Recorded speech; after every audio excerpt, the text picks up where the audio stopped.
Okay, we're recording. Okay, hello everybody. Lovely to be with you all again. And Martin, I can't thank you enough for all you're doing for this lovely community, for myself, and I think I speak on behalf of everyone here on this call. We really appreciate, what can I say? It's not about knowledge, it's about this deep connection and love that you've created among this community. So thank you so much, Martin, for this.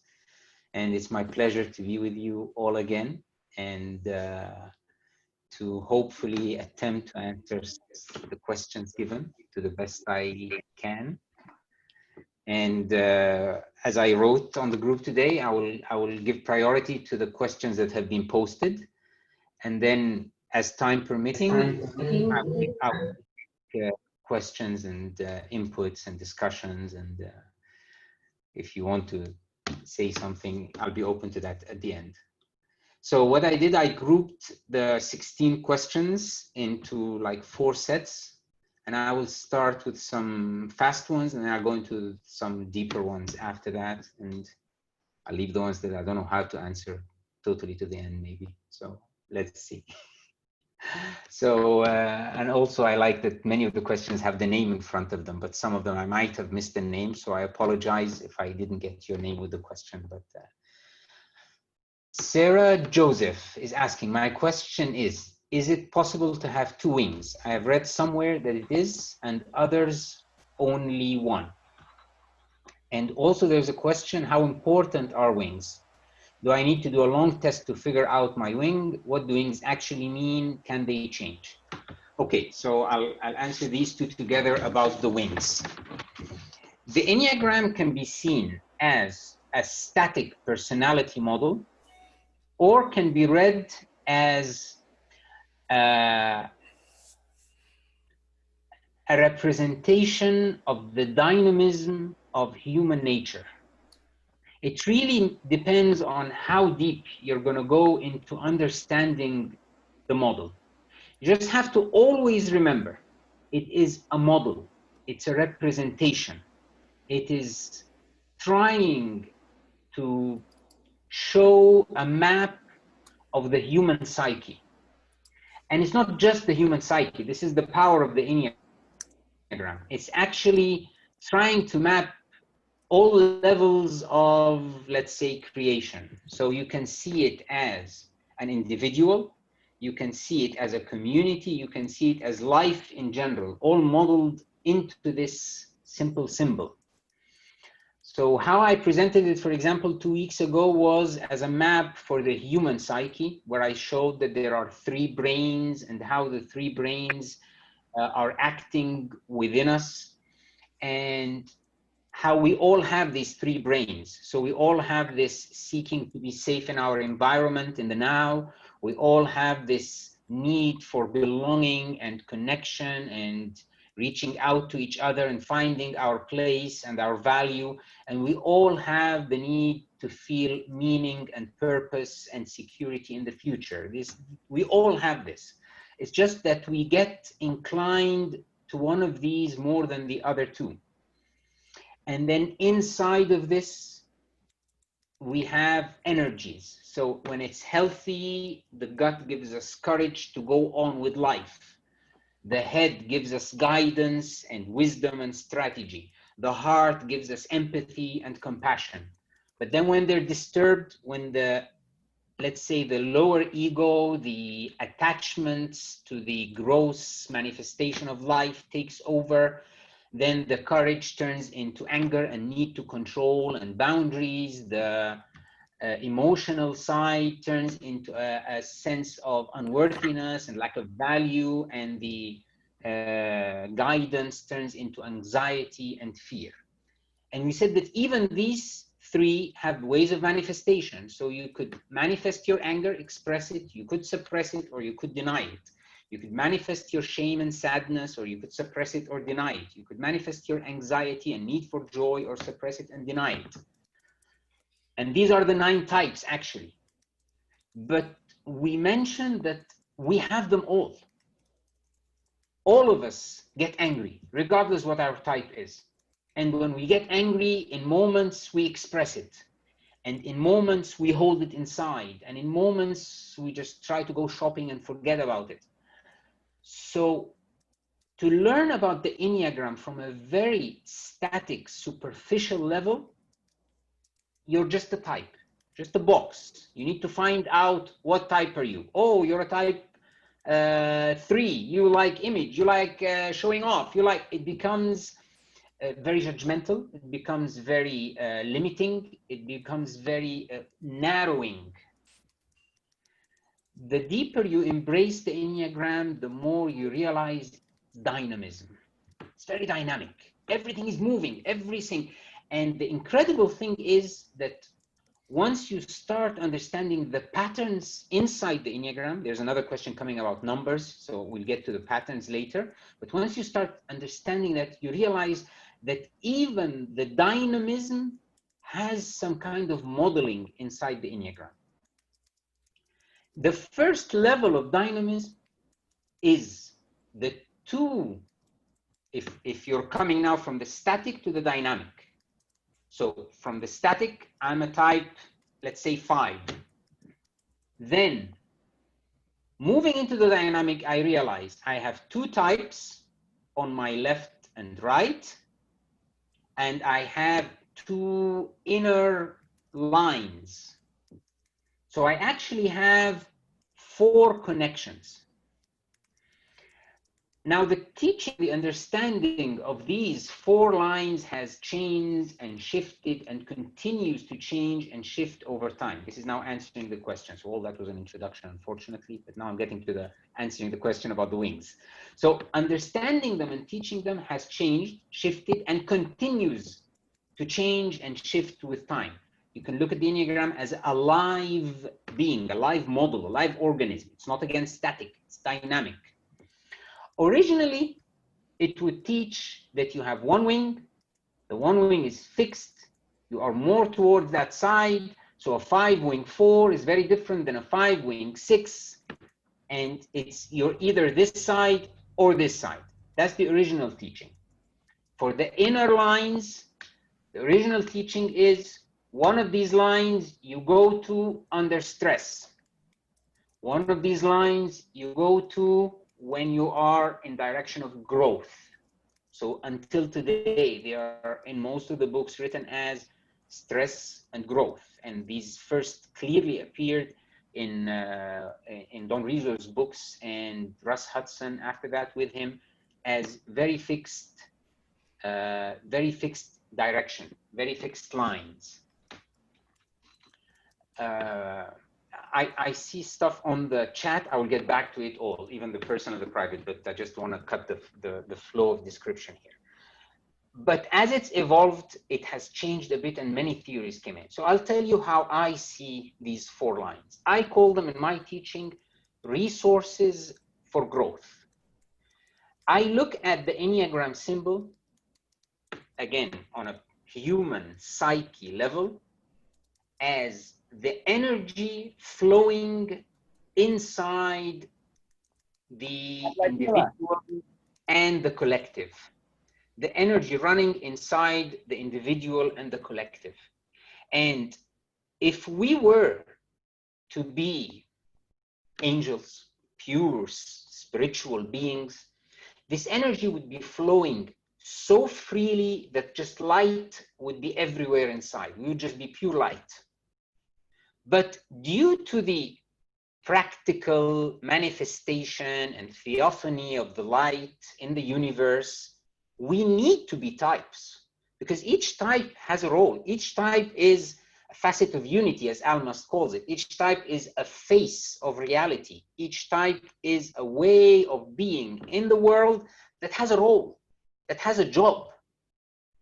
And the type, as it grows from childhood, in the fixations and the fears and the anxieties and whatever structure it is, it builds skills.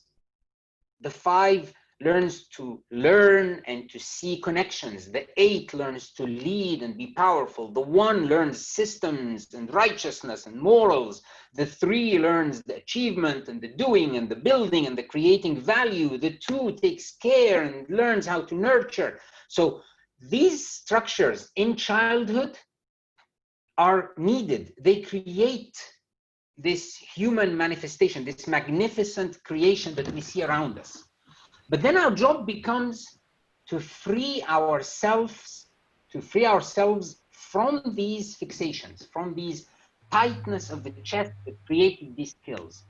And we realize that the people who do start freeing and expanding the heart, they now don't act out of compulsion. They act actually out of freedom, out of being, out of magnanimous and compassion and love and courage and wisdom.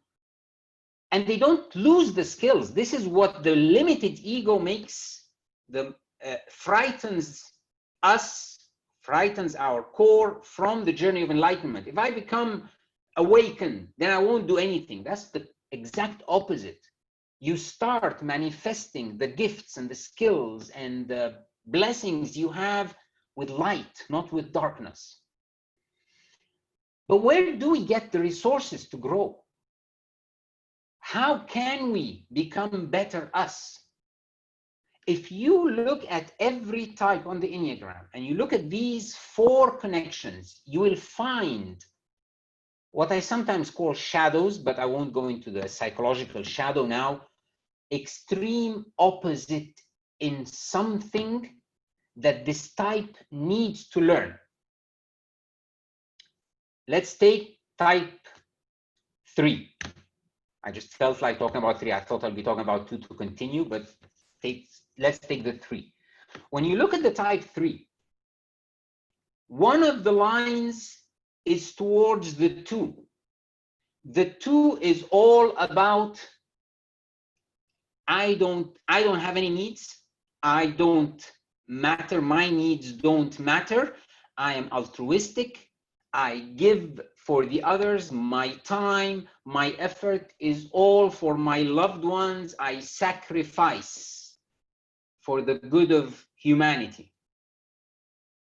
While the 3 is all about my image, my value, my place, my being appreciated, my action, my achievement. So there's a lot that these 2 types can teach each other. The 3 needs to learn from the 2 this altruistic side, and the 2 needs to learn from the 3 how to care for themselves.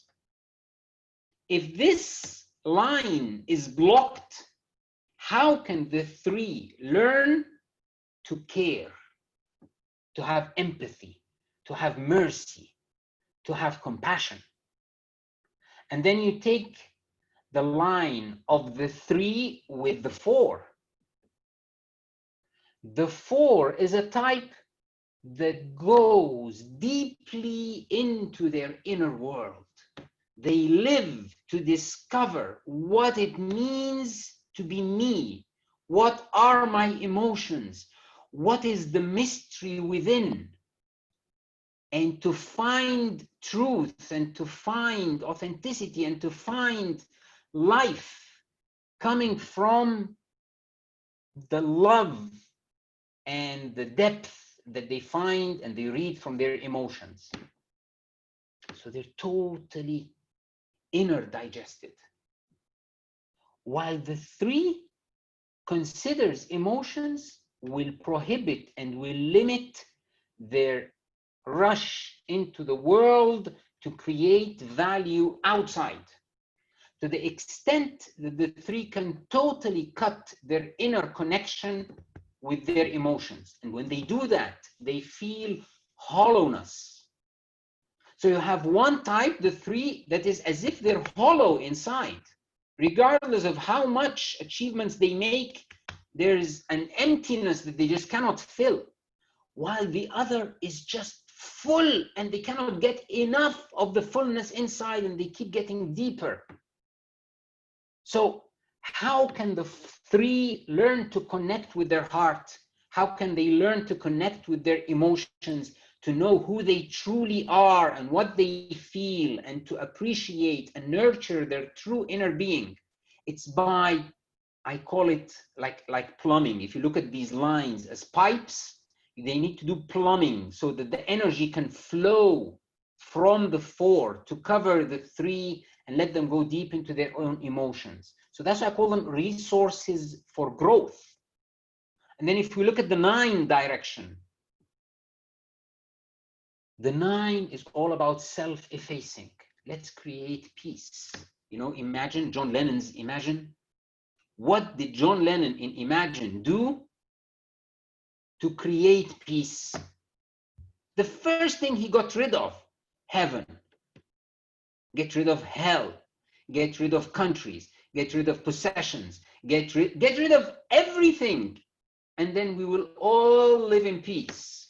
This is actually the fixated 9 talking about, let's get rid of life to live in peace. But that's not how peace works. And getting rid of all this, they actually get rid of any sense of self-worth. It's as if self-effacing. I am not important. I don't matter. As long as we live in peace and harmony. While the 3 lives with a sense of I matter. It's all about me. What's in it for me? What will I get out of this? I call this, I give every line in my teaching has a name. And I call this 9-3 line the internal combustion engine. You know, the engine of the car? The engine on the 9 side doesn't want to start.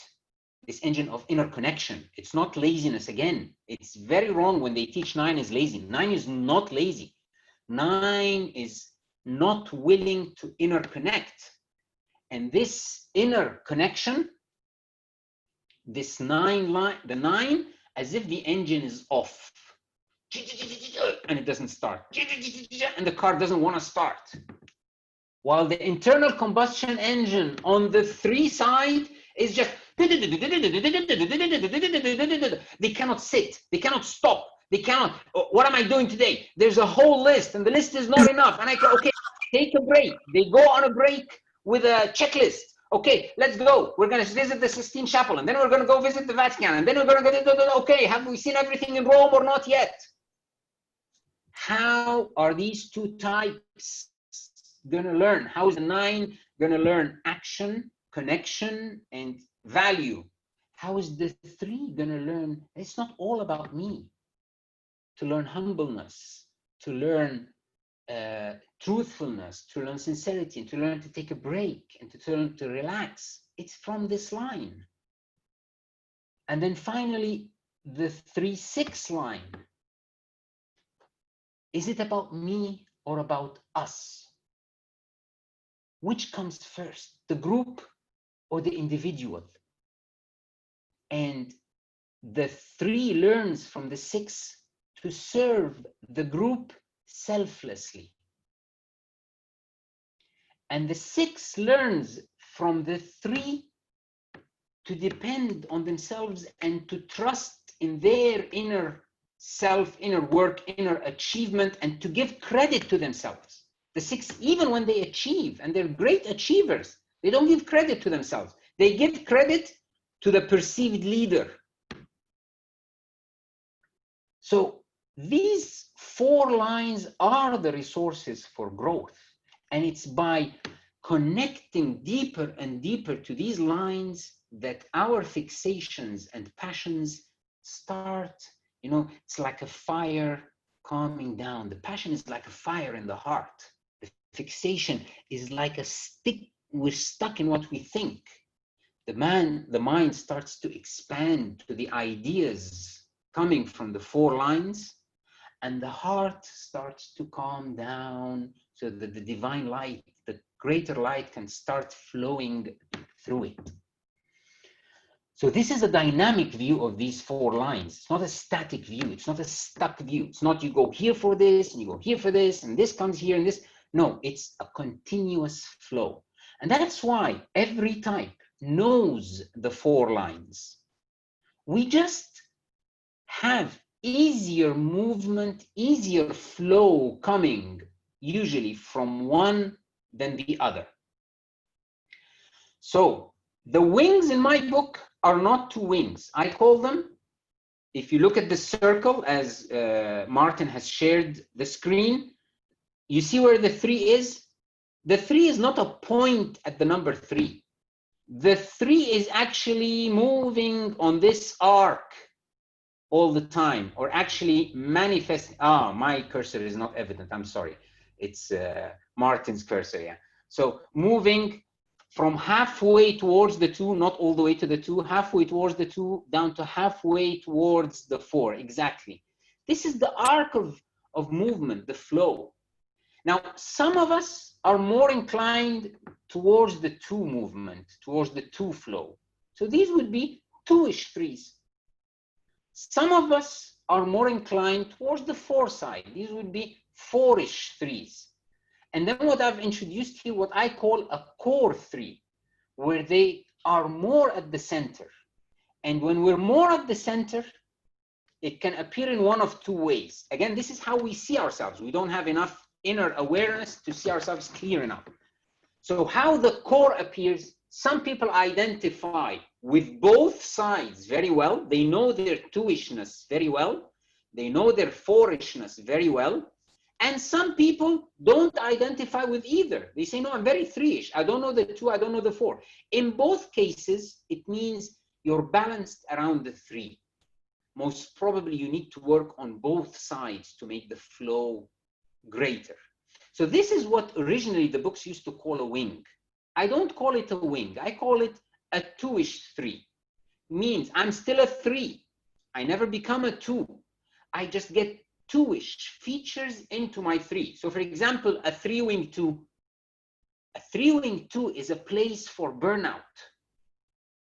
The biggest disadvantage of this place is now you need to serve the community and the people around you while taking care of yourself. It is a trap for burnout. While at the same time, when you start evolving in the 2-ish 3, you become a person that can take care of those around without sacrificing the self, and take care of myself without sacrificing those around. So again, it's resources for growth. So instead of saying 3-wing 2, I would say I'm a 2-ish 3. But what does that mean? It doesn't mean that this is advantage or disadvantage. It just means I need to work on my 4 side. I'm not getting enough energy from my 4 side because I need the 4 too. And then even the inner lines, you can be a 9-ish 3 or you can be a 6-ish 3. That means that it's easier for you to have flow of energy from these sides. But it also means that the other direction you need to work on. So for example, myself, I'm a 5. As a 5, I identify very well with my 4-ish side, and I need to develop better my 6-ish side. I identify very well with my 7-ish line, so I call it a 7-ish 5. I'm a 7-ish 5, and I am not a person who is befriending their 8 very much. I need to befriend my power. I need to befriend my anger. But I know very well my adventurous side, my scattered side, my playful side. I know it well. It just means I need to work on getting resources from the 8-ish side. And actually, this is almost opposite to what is taught in the traditional books, because in this way, what I'm actually asking you to do is develop your 4 side, develop your 6 side, develop your 8 side, develop your 7 side. And this answers Mickey's question because it was a coming question. I like answered lots of questions here together. It's by developing these lines that the original type starts to become free. While what some people say is like, okay, I know my 4-ishness as a 5, or I know my 9-ishness as a 3. I will work on my 9-ishness. What is left of a 3? When they work on their 2-ishness, not to be altruistic and giving. Work on their nineishness so they don't become self-effacing. Work on the sixishness so they don't become anxious and vigilant and working for the group. Work on their fourishness so that they don't have a depth of melancholy, and which is actually, sometimes people imagine it this way, but imagine what happens to the 3 if he blocks these 4 lines. They become an extremely fixated 3. There's nothing left except me and work. So it's by developing these lines, receiving their messages, they're giving us energy all the time, is how we develop insight. So going directly now, just to answer each question now in a word, is it possible to have 2 wings? Yes, we have connection to both sides. We just need to develop it better, but we usually have an inclination more than the other, and some people don't. Some people are in the core. So I break it down into 3 sections, not 2 wings. And how important are wings? They are the resource for growth. Do I need to do a long test? Forget the tests. Totally forget the tests. Tests are very misguiding.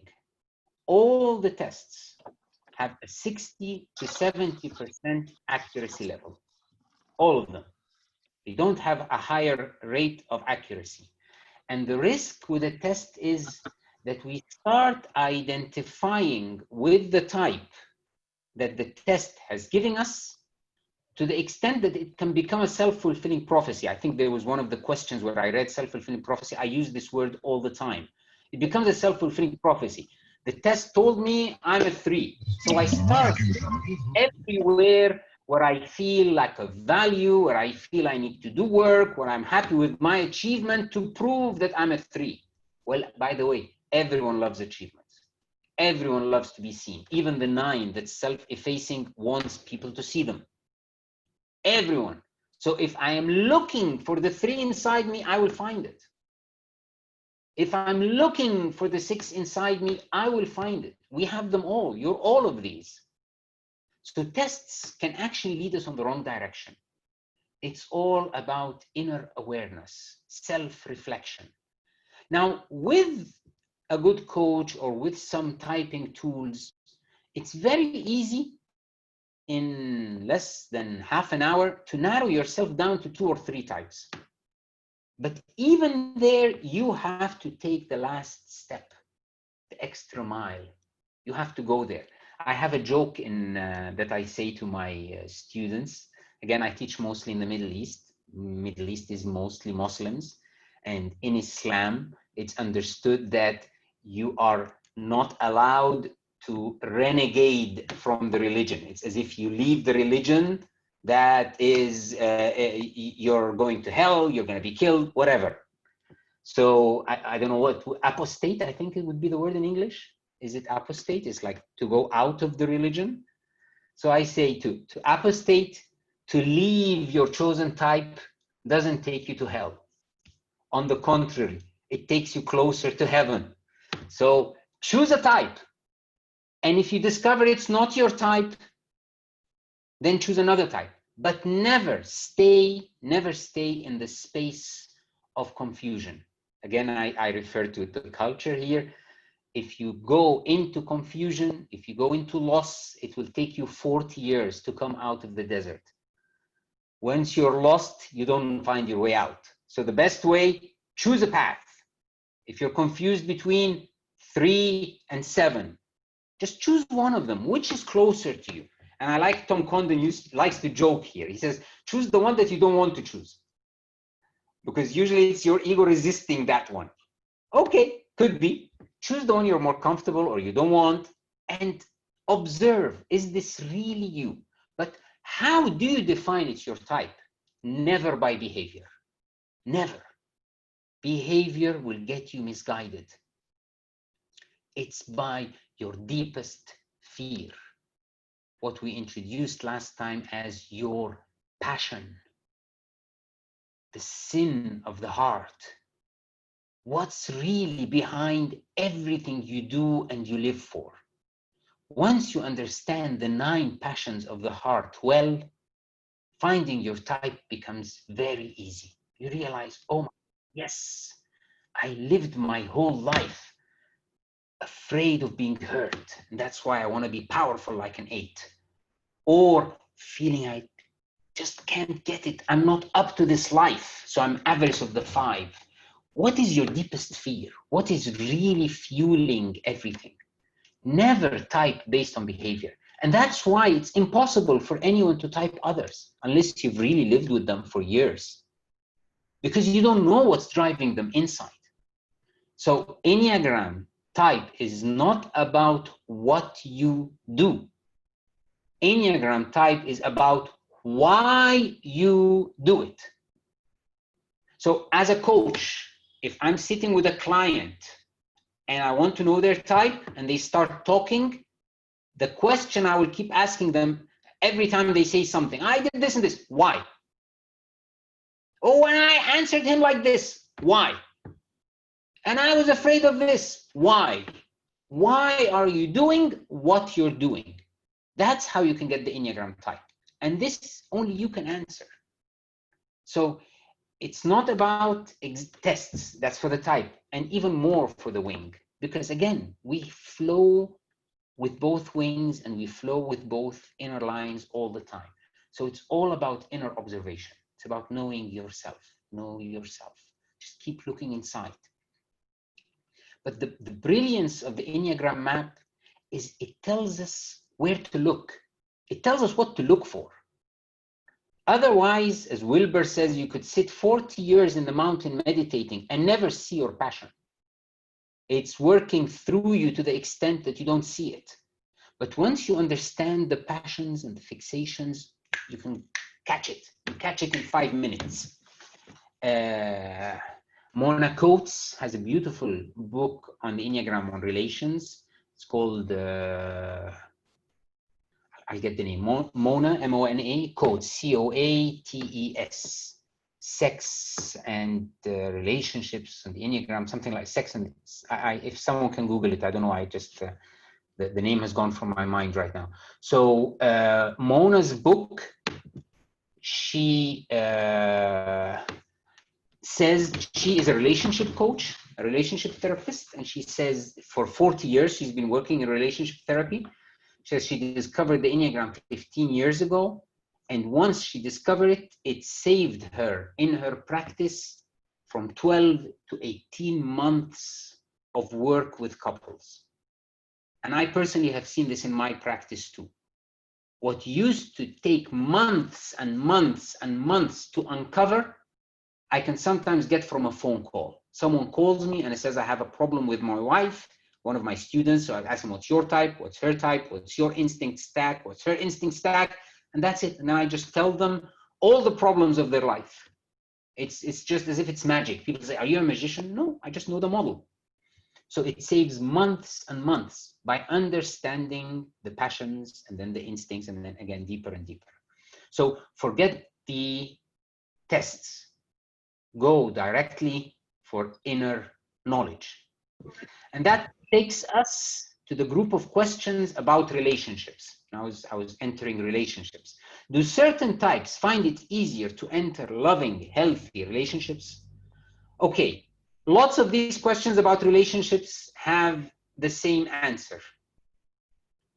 Any couple that is, I call it in relationships mature, or you can call it healthy, or developed, or conscious. Any of these, developed, healthy, pure, worked on their heart, cleansing, purified, any of this, any couple that has worked on their cleaning their hearts and maturing their consciousness have a high chance of having a healthy, loving relationship. And anyone who has not worked on their maturity, if either of the two in the relation has not worked on maturing their heart, regardless of the type, then it's very hard to enter a loving, healthy relation. Now, usually we get attracted to people at our same level of maturity. Usually, it's actually the inner child seeking each other. That's usually how relationships start. You just enter a room and your child finds the child of the other person of exactly what they need and what they hate the most. So the relation usually starts with someone that has the traits that I need so much and I hate so much. And we go from loving so much until we're so close that we cannot bear each other. But why is this? Again, this is a very complex area. I'm not going to go too deep into it. But this is because all these relations are here to teach us about ourselves, to heal our wounds, to help us mature, to help us realize, oh, the problems are actually about me. I call relations wounded, wounding, wounded. We are all wounded children, wounding, wounded children. That's relations. As long as we're not awake, that's how relations work. So I pass beside you, I hit you in an injury in your shoulder, and I didn't see that I hit you in the injury in your shoulder. You get angry, you hit me with your leg in my stomach that's hurting me. I scream at you and I hit you with a box in your face at the place where you have a tooth that's hurting you. So you come back and we're just wounded, wounding, wounded. But then when you start to realize, when he passed by me and he just touched my wound, he didn't really mean to hurt me. He didn't see that I'm wounded. He was just reacting to his own wound. It was actually about me. I'm the one hurting. It's my wound that's the problem. I need to heal myself. And then anyone who comes and hits me here after that will not affect me, will not hurt me. This relation came into my life to show me my wound. Now, that's relations in general. When we come to the Enneagram, I say we all have, if I call them shadows now, but this is too generalizing, we all have what I call general shadows and we have personal shadows. General shadows are shadows all the people that identify with a type identify with. So all threes in the world will have a shadow from these 4 lines to different levels, will have problems. And that's why most relations happen along the lines. 7s and 1s, one of the most common relations that I see, 7s and 1s. Always, it's like the 7 needs the structure of the 1, and 1 needs the joy and the freedom of the 7, and they attract each other, and then they destroy each other's life, or they learn from each other to grow, and the relation becomes a resource for growth and maturity. Look at Robin Williams movies. All Robin Williams movies are a 7 versus a 1. It's very clear that he had a big shadow with 1, to the extent that in Mrs. Doubtfire, he acted the 7 and the 1. But because he's a 7, and he has a deep shadow with the 1 in all his movies, the 7 is the good guy, the 1 is the bad guy.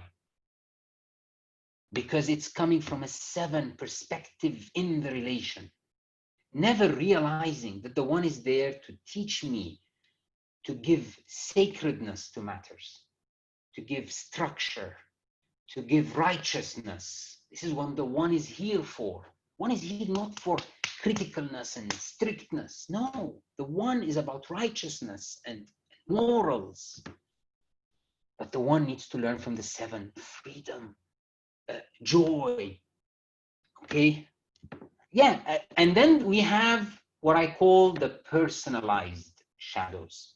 And this is me individually, me as Khaled, me as Martin. What do I have from my childhood? So we all have both. we need to, the Enneagram immediately shows us our generalized shadows, but then we need to work on ourselves to discover our personalized shadows. And relationships are about maturity, not about types. And if we were to take something about relationships from the Enneagram model, it would be actually the instincts. In Mona Coates' book, and Sex, Love, and Your Personality, thank you, Martin. In Sex, Love, and Personality, she actually starts it with 5 things that she says are determine how much work is needed in a relation. 4 of the 5 come from the Enneagram world. So she starts by love maps, and this has to do a lot with shadows, but we don't say it coming from the Enneagram world. But then the other 4 are the instincts, the developmental level, the harmonic lines, and I don't remember what the 4th one is. The 4th one is the inner lines. So a 7 with a 1 or a 7 with a 5, the inner lines. So 4 of the 5 come from the world of the Enneagram, and the 5 is more about your expectations from the relation, and the 4 do not have types in them. Instincts, harmonics, inner lines, maturity level. Type is not there. So type is not something. Type can inform us what challenges we will face. But every type faces challenges with every other type. And again, the Enneagram solves that for us. So answering this first question, do certain types find it easier to enter loving? No, that's not true. Every type has their own challenges, very different challenges, but they do have challenges, all of them. And you just need to work on them by being mature and getting resources from growth from the 4 lines. How to use the knowledge of the Enneagram in relationships more effectively? I think I've answered that.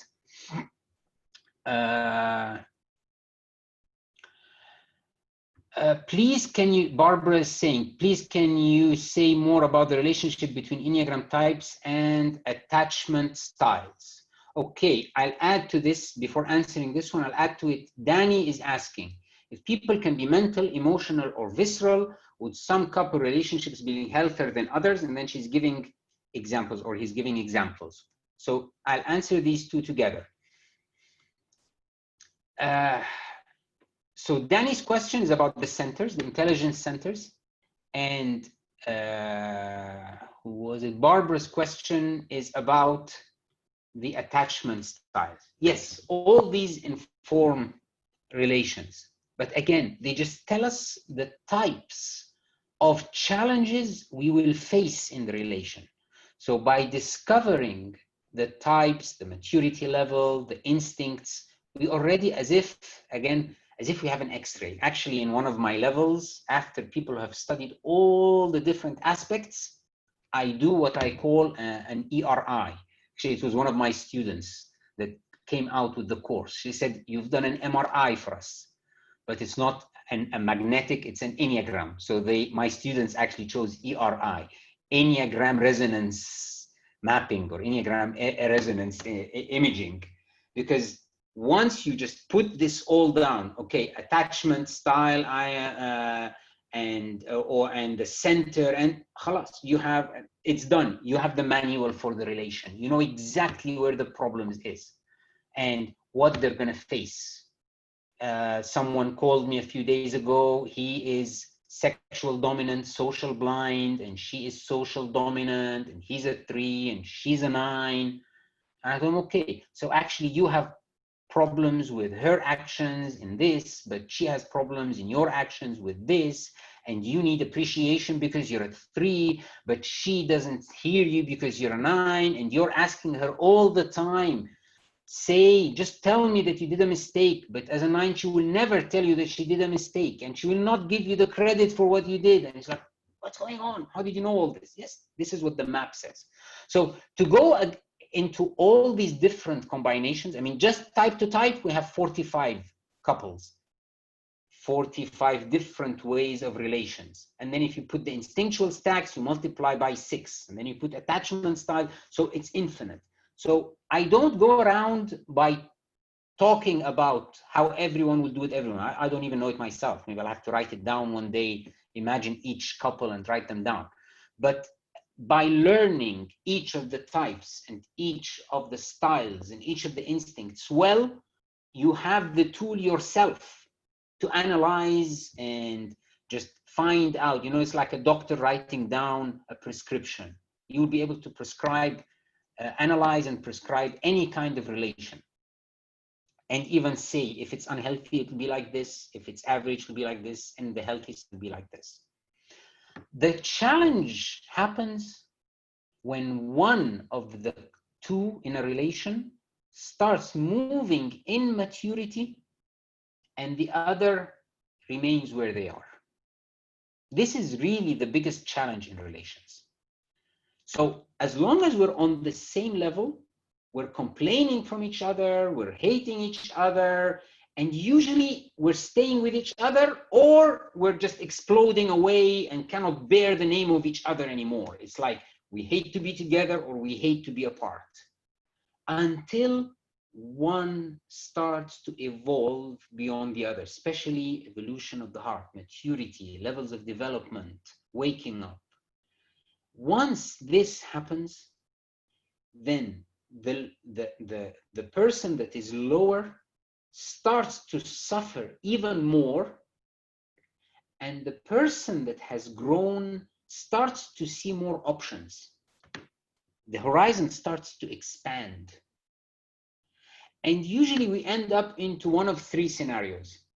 Let's say the optimistic scenario is the other from the suffering acknowledges the growth that the other has done, and they start to grow to them, and both of them grow together.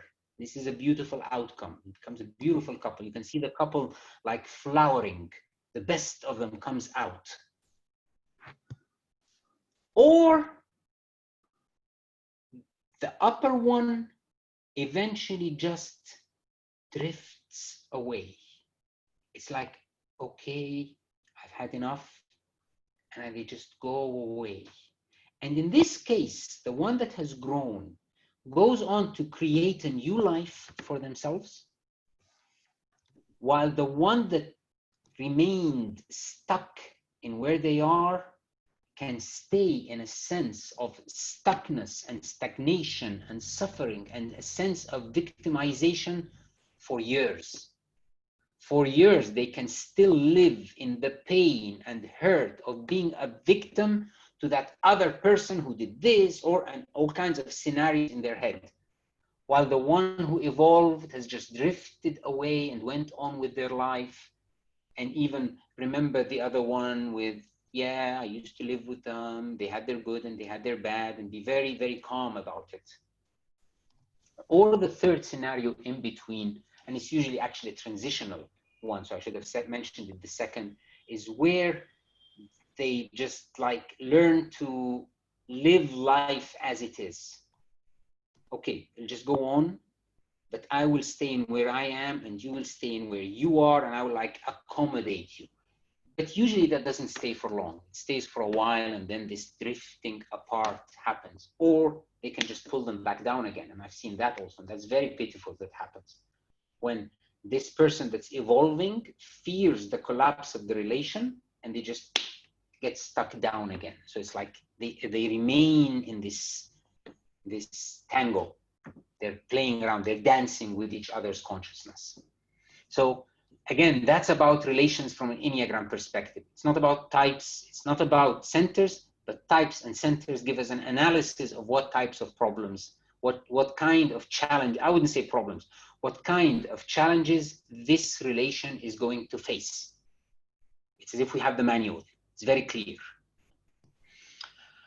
Would green man and green woman potentially be more able to maintain their respective masculine and feminine roles if their Enneagrams were him 7 and her 2?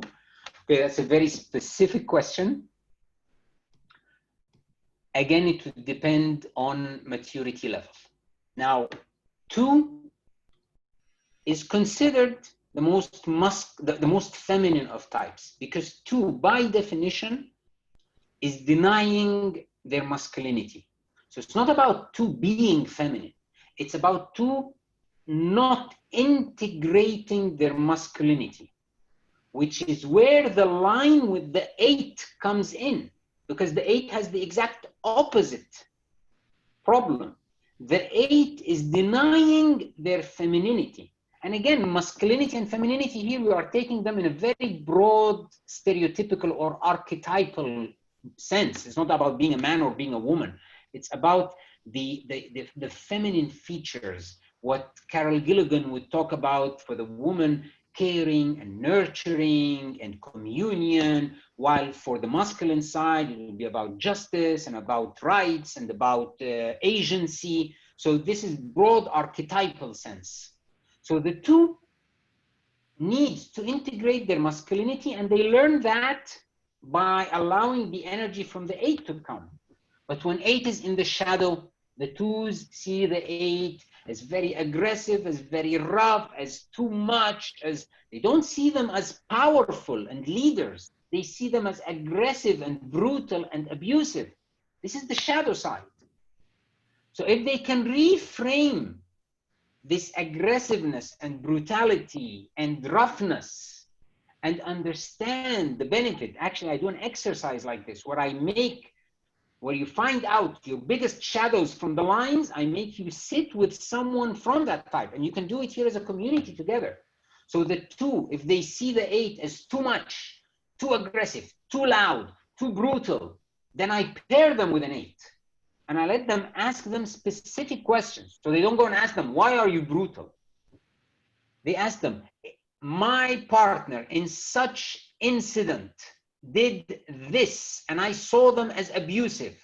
And the 8 will answer them, no, they were just standing for their rights. They were just being strong. They were securing what they're going to do. And then the type can start to reframe their understanding and start healing the shadow, start healing the pain, start healing the blocks that are coming from these types. So the 2 is the most feminine of types. The 8 is the most masculine of types.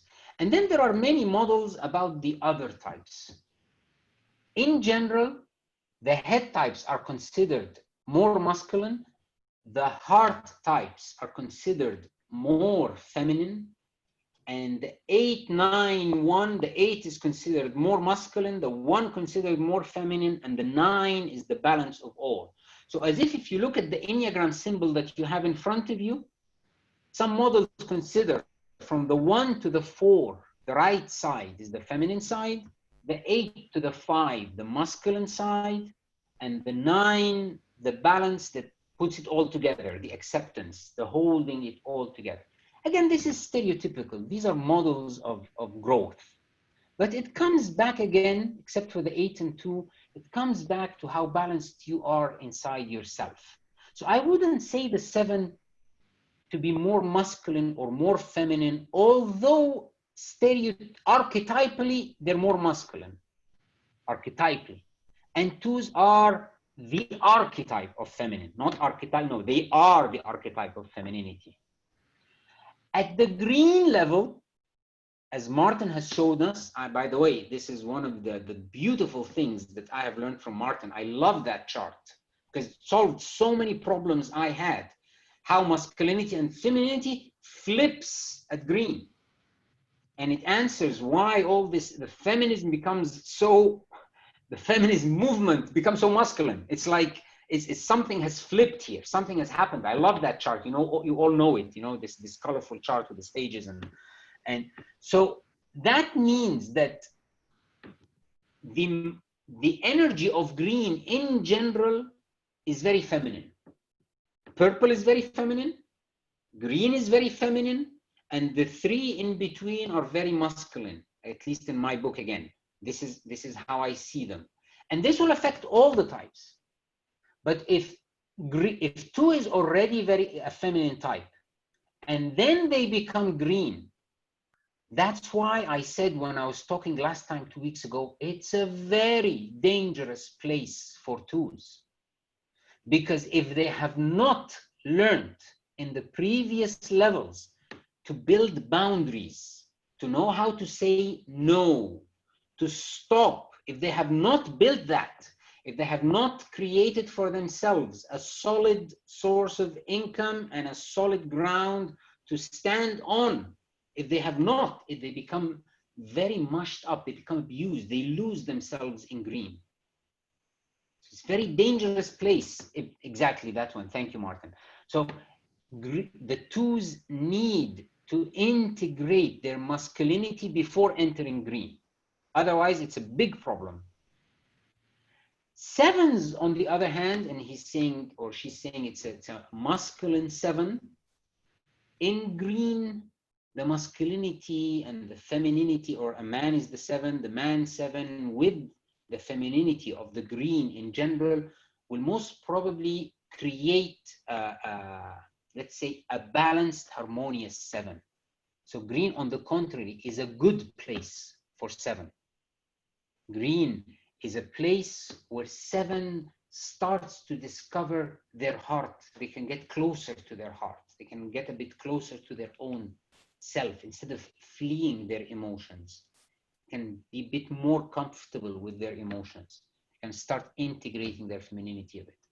Again, it's not a definite answer. It's not a yes or a no, but it's like a general analysis, and it depends on how integrated, how developed, how mature each person is at that level.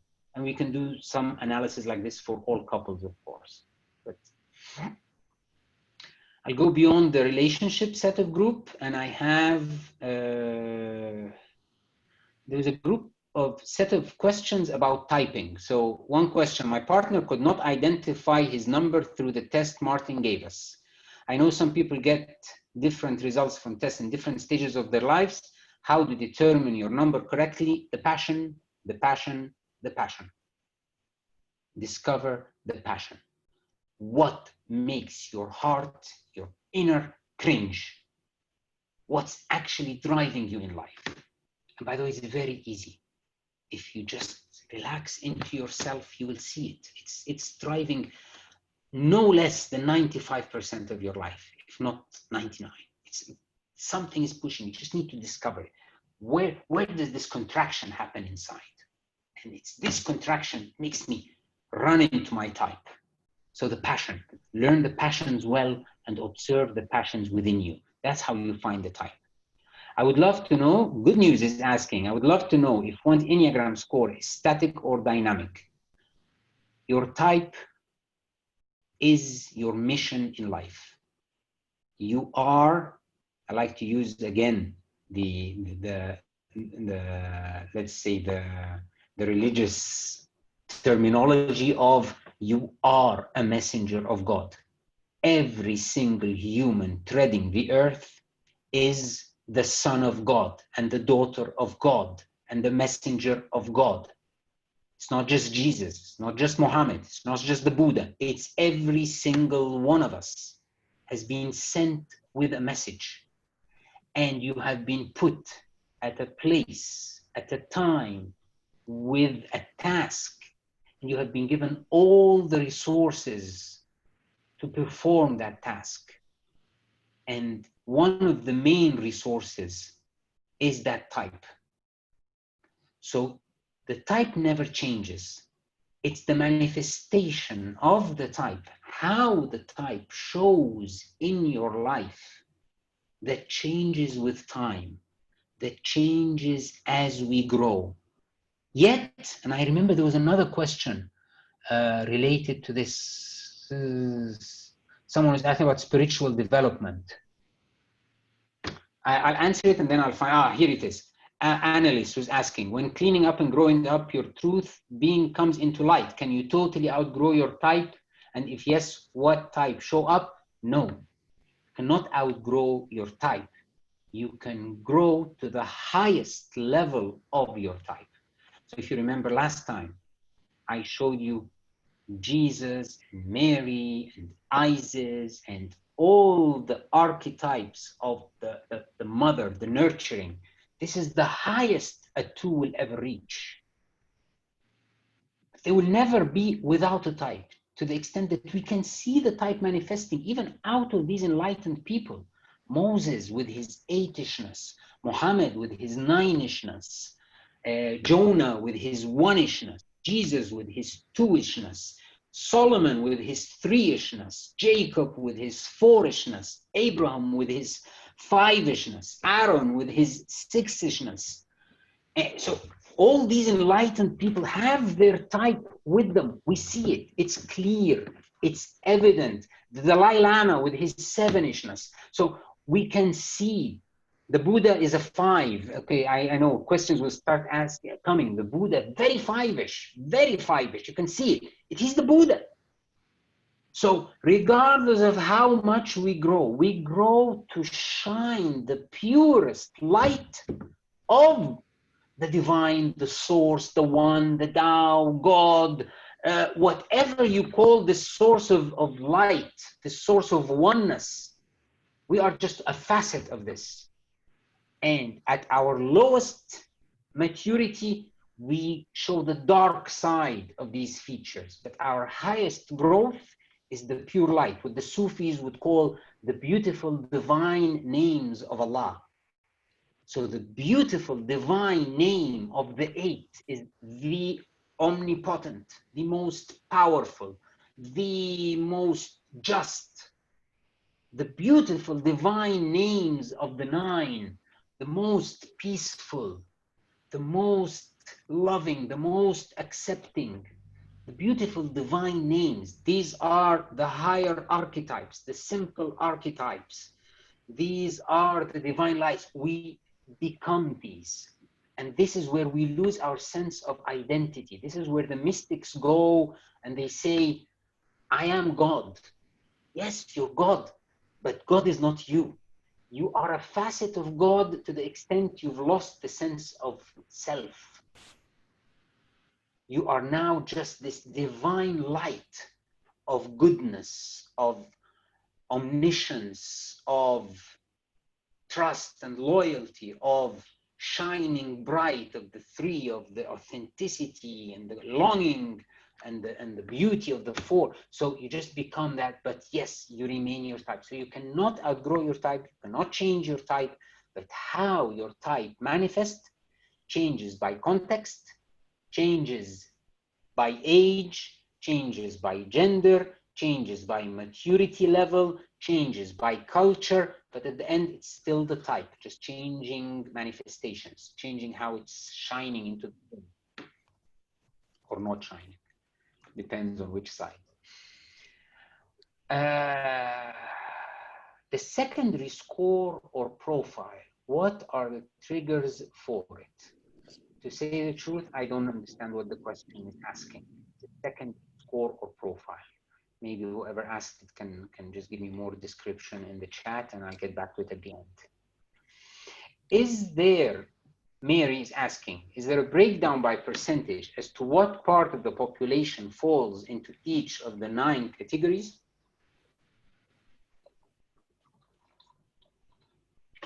Now, many studies have attempted to make statistics as to the distribution of the types.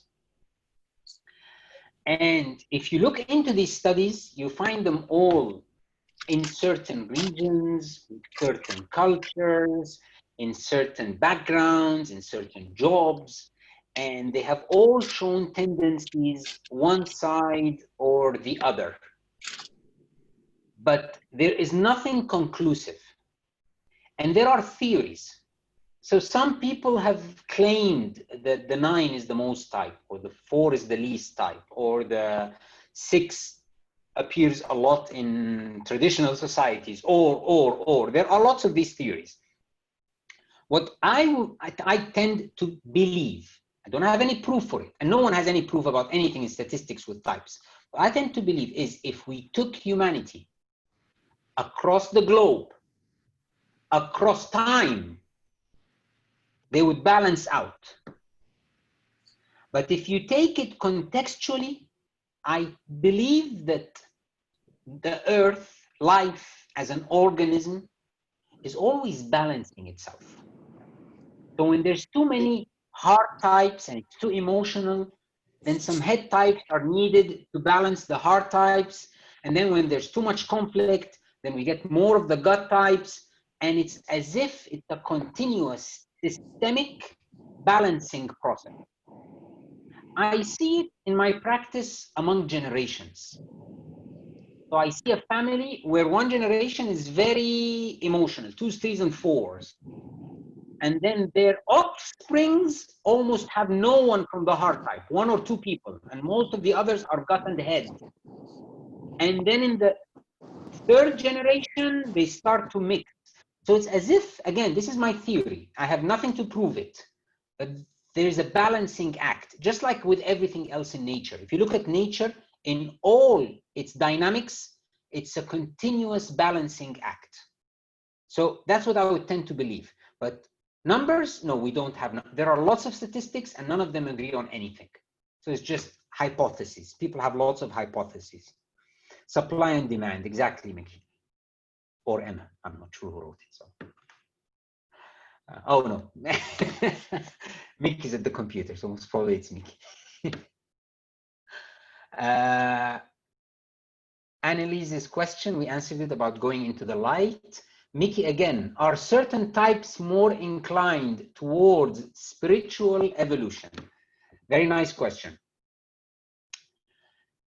Some types are inner seekers. Some types are outer seekers. Some types are in between. So for example, the 3s are the most outer-oriented type, one of the most. 7s also to a great extent are outer. And then you have like the 4s and the 9s are inner seekers. Yet that does not reflect on spiritual development as we would understand it from the sense of waking up. Because even that is an egoistic reaction to the passion. So the 9s can become seekers. They are the seekers. But their seeking can actually drive them deeper into their type or help them grow within their type. It depends on how, let's say, how pure the seeking is. The 5 can go in to discover themselves and become so detached from life that they just create theories and barriers and logic, and they become dry with no life in them. Or this inner seeking can take them to a place where they discover, oops, it's not about the mind. It's about the mind taking me to a garden of spirituality. So every type has this trap. And the 3 looking outside can look outside and lose sense of themselves totally, or can look outside until they realize, I'm not finding what I'm seeking outside. Maybe I should start looking inside. So I wouldn't say that any type is more inclined to spiritual evolution. I would say that some types are inclined to spiritual seeking, but that doesn't give them an advantage in spiritual evolution. It depends on, will they be able to face their trap or not and escape. So the spiritual seeking itself might become an ego trap that prevents them from spiritual evolution. It in itself, spiritual seeking can become a process of achievement for the 3. I've heard this thing called enlightenment. I want to do it. I want to be enlightened. This is an ego trap. The 9, oh, I heard that in monasteries, they are so calm and so peaceful. And this is where I can seek spirituality, in a Christian monastery. Oh, take care, 9. This is your trap. You'll just go there and lose yourself. You will not evolve. You will become an extremely fixated 9 who's just living in the fog of the monastery. So I would ask the 3 to go live in the monastery, and I would ask the 9 to go discover themselves in life. Otherwise, the inclination to spiritual seeking becomes a trap. So we just have to differentiate these two terms. Of the 9 levels, when you are on the growth integration, now this is Mickey again, of the 9 levels, when you are on the growth integration line, are you heading for 1, 2, 3 on the levels of development, or of your main type, or the type of the growth line? Okay. Mickey's question is, the growth, when I am integrating, when I am developing. If you remember last session in the chart I put, there was L1, L2, L3 down to L9, and I got questions after that I didn't have a chance to describe. These are the 9 levels of development from Don Rizzo and Russ Hudson, L1 to L9, L1 being liberation, L9 being delusion and destruction. So this is levels of development. They have nothing to do with the types. So every type moves between L1 and L9, up and down, maturity and growth and development, or collapse and fixation and passion, up and down. Now, Mickey's question is, in growth and development, do we grow to the 1, 2, 3 of our type, or do we grow to the 1, 2, 3 of the direction of growth? Now, it's a good question. I just hope you imagine with me the question. Again, I'm not sharing any slides, so I cannot describe it, so you have to imagine it with me. We have 2 inner lines. And these 2 inner lines are resources for growth. But our growth is growth in our type. But how can we grow with our type? We need resources from the 4 types we're connected to. So it's like, again, a dynamic dance. I get resources as a 5. I get from the 7 and the 8 and the 4 and the 6. I integrate those. I move from level 7 to level 6 to level 5. And as I move up, as I integrate higher features from these 4, and I move up in my type, and I integrate from these 4. So as a 5, when I'm so evolved and enlightened, I will be the Buddha. I will not be Moses. Moses being an 8 and the Buddha being a 5. I will never be Moses. I go on the path of Abraham and the Buddha, a 5. But it's a 5 who has integrated their power through the line of the 8. Integrated their wide view instead of the narrow view of the 5, being able to look narrow and wide like this from the line of the 7. Integrated their emotions from the line of the 4, and integrated the togetherness and the loyalty and the trust of human beings from the line of the 6. By integrating all these, I grow into the highest level of my 5-ness, levels 1, 2, and 3. And I demonstrate my highest 5-ness while owning and demonstrating the highest features from these 4 lines. And maybe eventually even more and more from the other types, while still coming from the 5, from the highest level of the 5.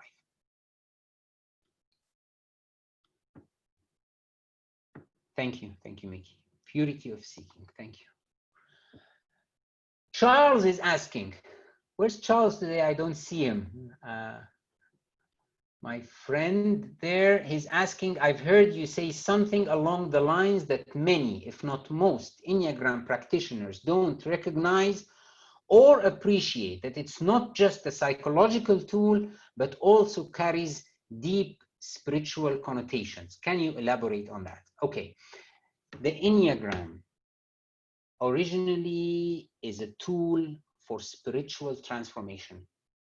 All its roots come from spiritual traditions.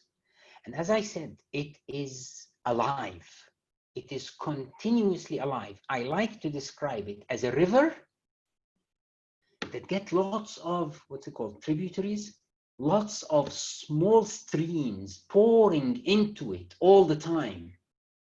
So for example, when I talk about the history of the Enneagram, and I usually don't talk about it at the start so I can give it more depth and appreciation, I start from the ancient Egyptians, the Pythagorean Greek schools, the mystic Gnostics of the Christian tradition, the Kabbalah and the Tree of Life from the Jewish tradition, the mystic Sufis from the Islamic tradition, the demons and the work of character from the Taoists and Confucius from the Chinese tradition, the archetypes from the Hindu tradition, and you can find from all of these tributaries just adding and adding over the ages to the understanding of humanity and how we lose ourselves and how we find ourselves and wake up. And it's as if it's all piling up, piling up, piling up. And until the 60s, when Oscar Ichazo, who is credited for the Enneagram of personality, the one we're talking about, so the Enneagram symbol has hundreds of uses, and what we're talking about is the Enneagram of personality. It's just one use. And the person credited for putting 4 Enneagram descriptions together and creating the Enneagram of personality was a pure mystic, a pure seeker. He even claims that I got it as a revelation from, and the source is different, which is beautiful. I see people say, oh, so he's lying. I don't see it as lying. I see it as actually he's showing us how these archetypes are the same. So sometimes he says, I got it from the archangel Metatron. This is from the Christian tradition, and the Metatron is the source of wisdom, source of knowledge. This is Apollo at the Greeks. In other books, he says, I got it from the green pole. Now, I've seen people in the Enneagram world don't know what the green pole is, and I have to describe it to them from the Sufi tradition, because the green pole in Arabic is al-Khidr, which means the green master. The green pole is the enlightened one. And the green pole is actually shown in the Islamic Sufi tradition as the source of wisdom and knowledge, and he was the teacher of Moses. And I think the story of the green pole with Moses is mentioned in the Bible even, but with a different name. So in all cases, he's saying it's as if I got channeling from the divine source of wisdom. And Angel Metatron and Apollo and the green pole, all of them are archetypes of type 5, by the way. So all this is a spiritual source. Now, I like, again, this is one of my theories, and I've written a couple of times about it in a couple of articles, how I map personal development and the development of the branch of we call psychology and the humans understanding themselves, and the growth of the Enneagram. So if you look at psychology, psychology as a science is a modern thing. You would say it came out of Orange. But how did humans know about themselves and their pathologies before psychology appeared in the 19th century? It all came from the spiritual and the religious traditions, which all described the human journey and the human meaning and the human understanding from purple or mystic and spirits, from red powers and divine and this angry God and the hell and the heaven, or mythic literal from the blue. This is where the roots of psychology are found. And the greatest psychologists in history, modern psychology hasn't even touched any % of what they have reached, were the Indians, the Hindus. The Hindus were the masters of the self. They went so deep into the self that we still have hundreds of years to discover what they discovered. Yet all the other mystic traditions have done that, but all from early levels. Until the science revolution, the Orange Revolution, the modern revolution came, and it's as if we're discovering humans. When you read the dialogues between Joseph Breuer and Freud and Wilhelm, I don't remember that, Wundt, his teacher, the German guy, when you teach them, it's as if, oh my God, Can you imagine? We discovered something incredible. It seems we have an unconscious side to us. It's not just this conscious side. Oh, guys, what are you talking about? It's like you did, and then you realize, yes, after 200 or 300 years of materialism, there is something beyond materialism, and this is where discovering psychology happened. And then this psychotherapy came, and then the split between Freud and Jung came, because Jung wanted to go even deeper into the psychology, and Freud into the psyche and the unconscious, and Freud stopped him. And then the behavioral movement, Skinner and John Watson came, where again, okay, you want psychology? We want a pure materialistic, positivistic, pragmatic, empirical psychology, behaviorism, which all these are very beneficial, but they're stages. Let's just talk behavior about psychology. But then no, it's not enough. Then the humanistic movement and the existential, Frankl comes with his existentialisms, and then Maslow and the others come with the humanist, because no, humanism is holistic. We have to put all this together. And then the transpersonal movement comes.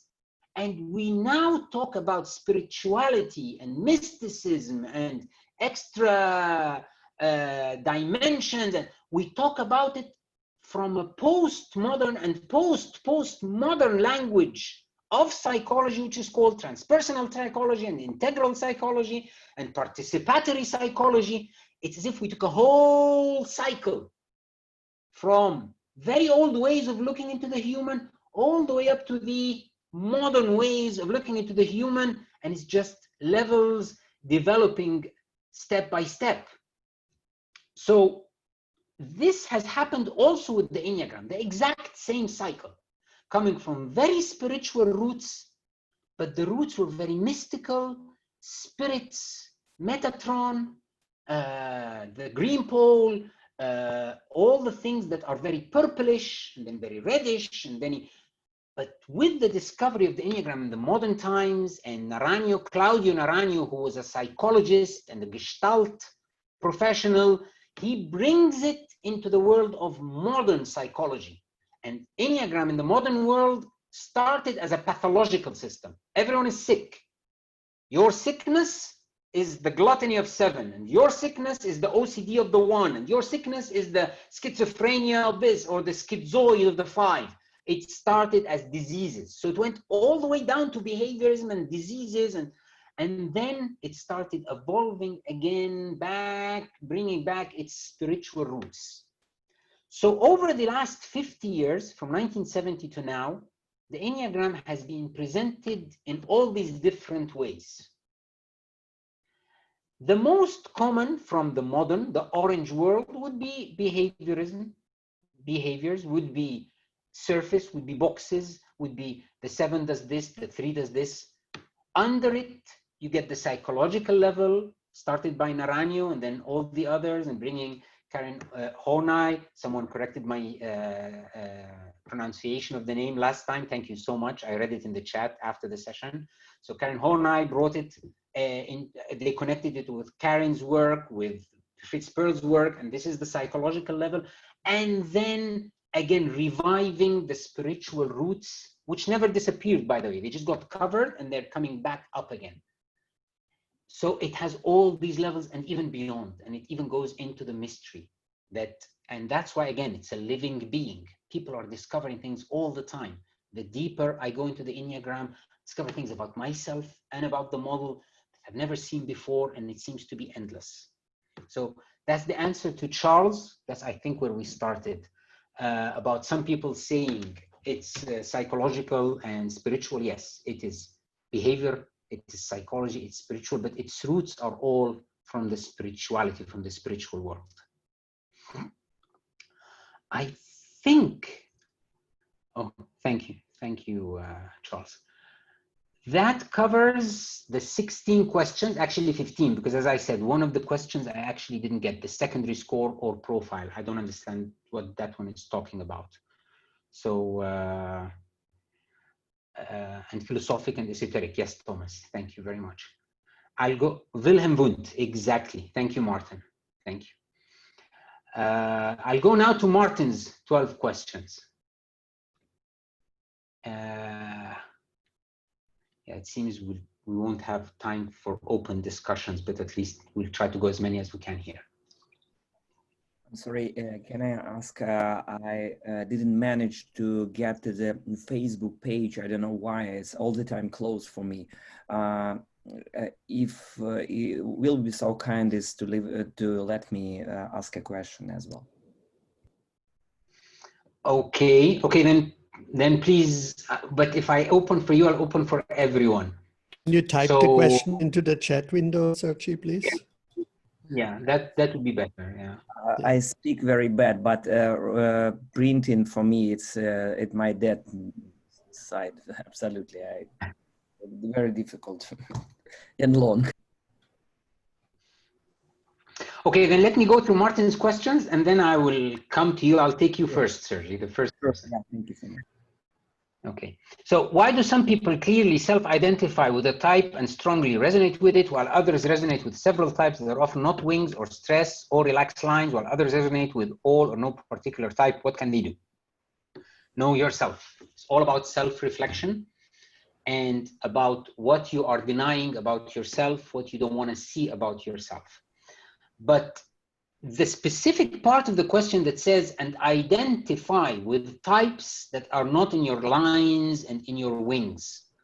This is where, again, one of the theories in the Enneagram, which I love and I teach, and some people deny its existence, but I see it's so logical, it makes sense, and it solves so many problems. So I don't even understand why some people deny it. It's called the tri-types. And the tri-types are that, if I describe it very briefly, we all have a head. And all of us think, I hope, some people don't seem to think much and they become presidents, but most people think.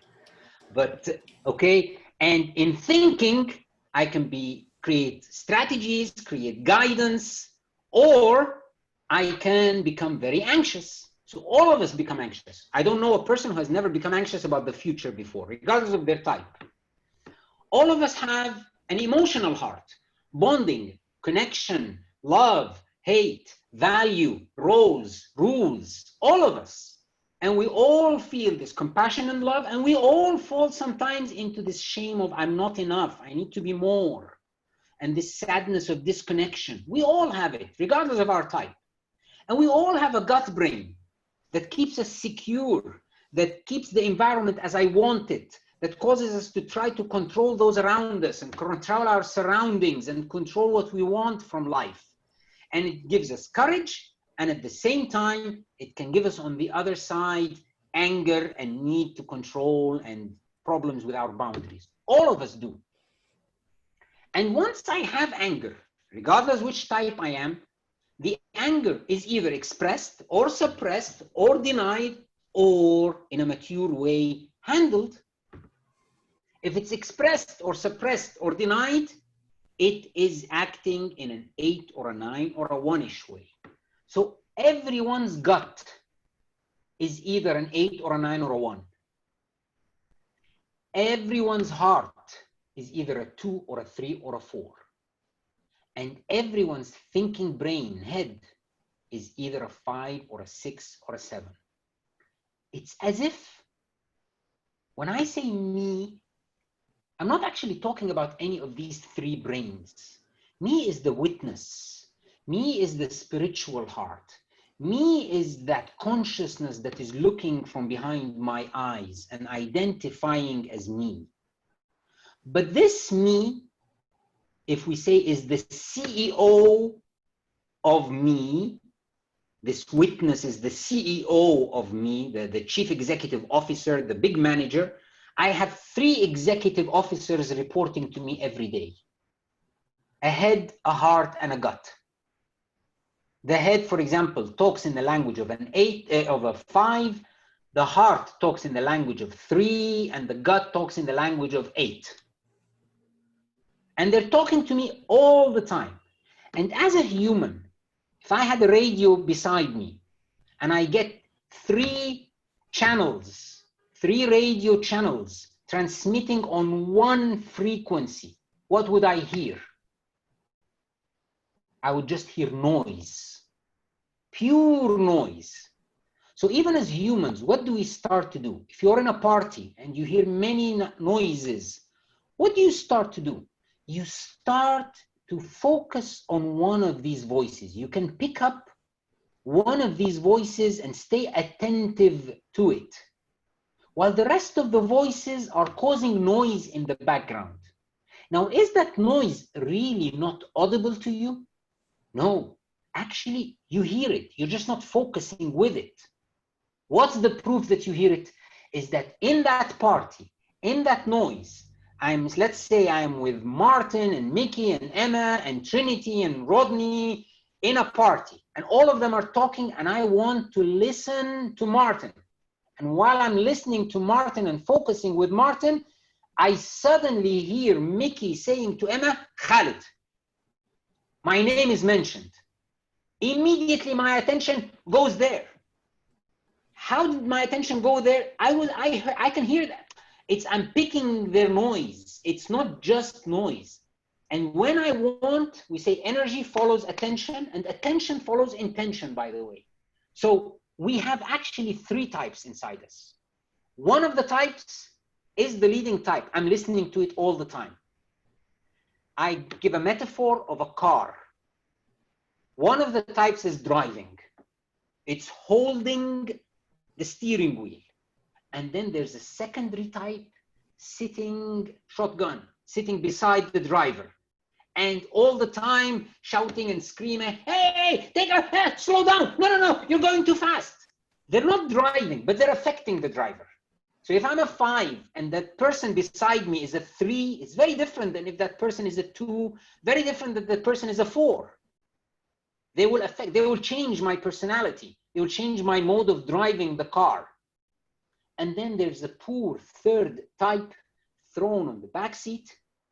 And as we see in some cabs, there's even a glass. When we don't even want to hear them at all, we just close the glass so that we don't even hear them at all. There's always a forgotten center, a forgotten type in the back.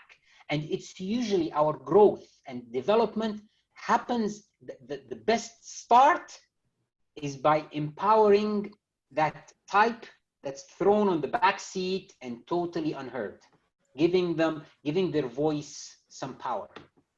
So all these things, of course, can cause confusion, because if you look into your life, trying to discover your type from your behavior along your life, you will find all the types, especially the 3 types that come from the 3 centers, and one of the lines and one of the wings. You will find them very evident.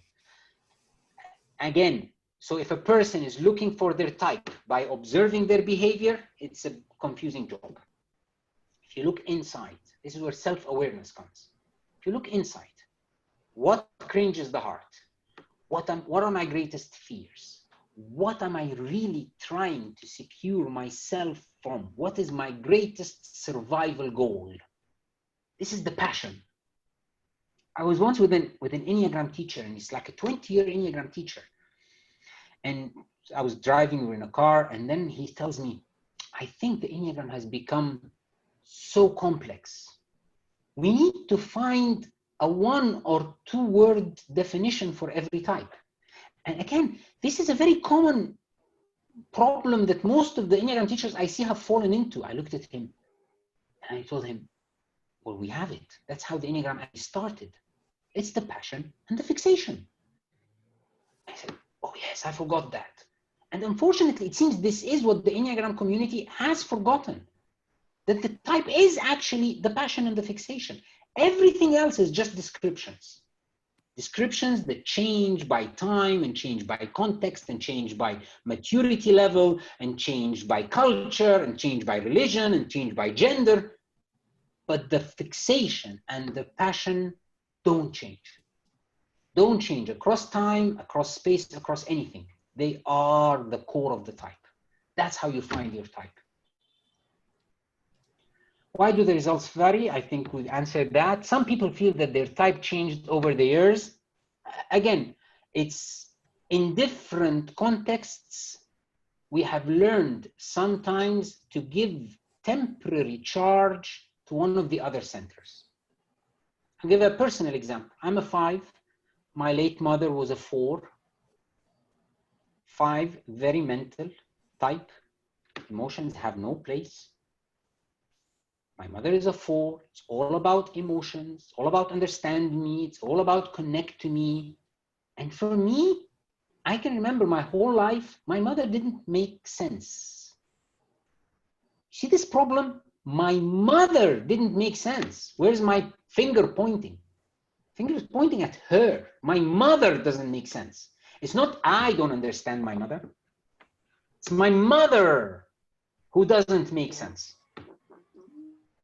And then learning the Enneagram and looking back into my relation with my mother, I must say the greatest blessing I had from the Enneagram is learning it and having a few years with my mother before she dies. She died this year, by the way. A few years to actually, both my parents died this year because I also mentioned that my father died. So my father died in January, my mother died in March. I had a few years to actually know my mother. How was I able to know my mother? By always reminding myself when I'm going to see my mother, drop into your heart. Come down into your heart. The 5, all 5s have a block here. Once emotions are mentioned, the 5s feel something here. And I understood it, I describe it like a gate. We created a gate so that emotions don't flood the brain so the brain can think clearly. Well, yes, it thinks clearly and foolishly. It doesn't understand anything because without the emotions, it's just a big fool. So to understand my mother, I have to keep this gate open. I have to allow these to flush together and connect to her with the heart. Now, this I am doing consciously because I learned the Enneagram. But some people have the emotional intelligence or the experience that when they go into a context, they allow a different capacity within them to take over. They allow the heart to connect with the mother. They don't deal with the 4 or the 2 mother with their head. They're a 4, but when they go to work in a corporate, they allow their 8-ish gut or their 1-ish gut to take some space because they will not succeed in a corporate environment with their 4-ishness. They need their 6-ishness or their 8-ishness. They need another capacity that they have inside. Or they remain stuck in their 4-ishness and get fired all the time. Or I remain stuck in my 5-ness and never understand my mother and never feel I have a mother. It's just a woman I have to take care of, but I don't know who she is. So we can keep stuck and arrogant, or we can start using the different capacities we have. Now, if we use these capacities instinctually, intelligently, without really knowing what we're doing, this can confuse our knowing of our own type. We would think, oh, no, but I am this because in this context, I act like this. And I am this because in this context, I act like this. We have all the types within us. So again, unless we connect to the passion, it's very easy to get confused in typing ourselves. And the question was, some people feel their type changed. No, the type doesn't change. It's just the manifestation and the capacities we use in different contexts in different times.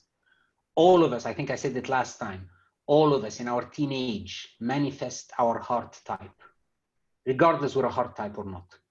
In our upper teenage, the heart is finding its place in the world, regardless of what your type is. When you go to work in a corporate, the gut has to find a place.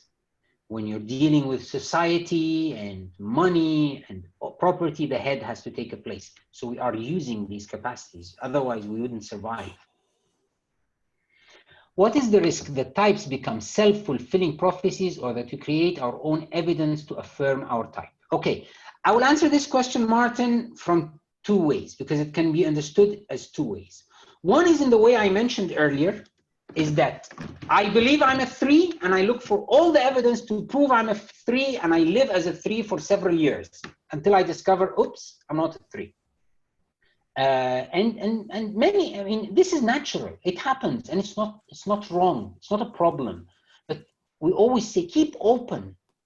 type is not a box. Keep open to discovering your type whenever. And I love to give the example of Russ Hudson.